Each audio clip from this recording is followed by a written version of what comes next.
over tour. I took some time from traveling and doing concert touring. It has been a long time since I've been up on the concert stage.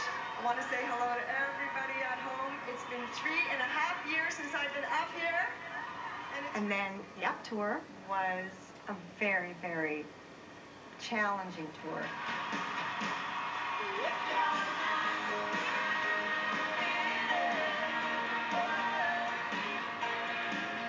My schedule was nuts.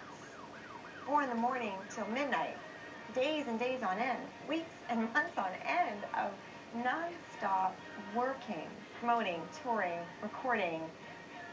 So all I was for a long time was a professional person. And sometimes it does get overwhelming.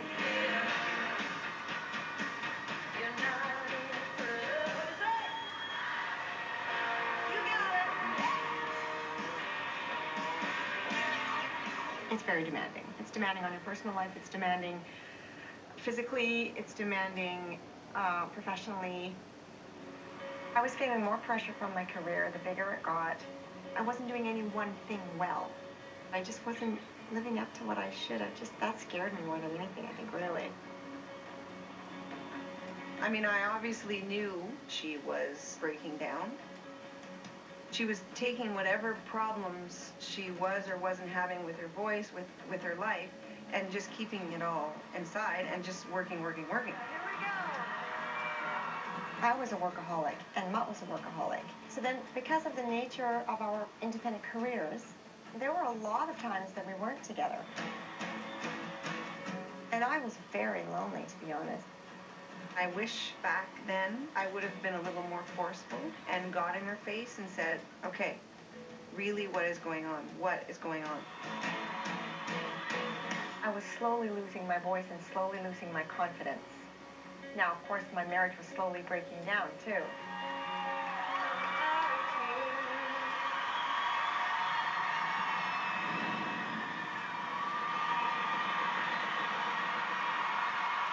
I'd lost touch with my personal life.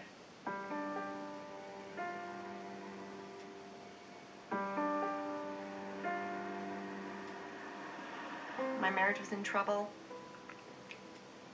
You know, communication just started dropping out of the relationship. What ended up happening was that I just lost touch with my husband. My ex-wife started to work for them, and that's how we got to know them. Fred and Mutt were good friends, and Marianne and I were good friends. She was my confidant, somebody who understood what my concerns were in my marriage. Mutt was acting strangely, and so I said, Marianne, don't you think that my husband is acting strange? And she said, no, I don't see anything strange. I think he's fine. You know, I was putting a lot of pressure on communicating with my husband. And so I forced the issue. Of course, when I forced it, then that conversation ended with, it's over between us. All Marianne did through the whole thing was comfort me, telling me that everything's fine. And I believed her, and I accepted it as being genuine. She's a great actress.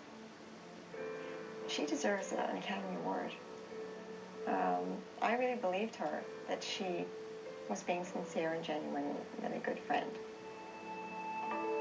I remember so clearly, my friend sat across from me with our children playing beside us on the floor, comforting me. She put her hand on my arm and said, I don't know where you find the strength. I did discover the affair with my wife and Mutt in a quite concrete way. I don't want to go into the details of that because I don't think it's necessary. I was like the child that, you know, whose dog got run over by a car and nobody wanted to tell me. I said, guys, now you have to tell her. This is ridiculous. You just owe her that. And they didn't want to do it, so I had to tell her. You're wrong. I'm telling you, you're wrong. She's not having an affair with Bud. She gave them the benefit of the doubt immediately. And when I asked her the direct question, when I said, what is going on? Then she got very defensive and said, how could you think such a thing? That I would ever lie to you about anything? It's the whole innocent friend, even with a tear in her eye. She questioned both of them again, and she found out the truth, and like I said, there was just no doubt about it, you know? Then that was it. I lost it. It's terrible. She was really heartbroken, you know, and she was really, really heartbroken.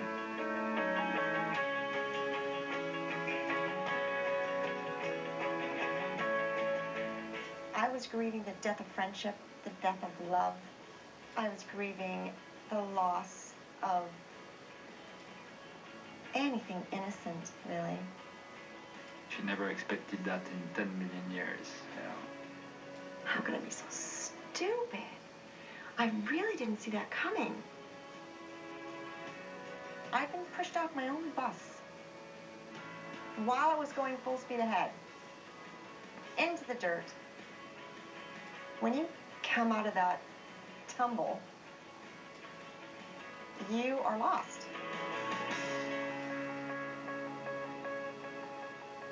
I need a grief education, man. Can't we just do some things on our own? Does everybody really need a therapist? I mean, why do you have to always be strong? When Carson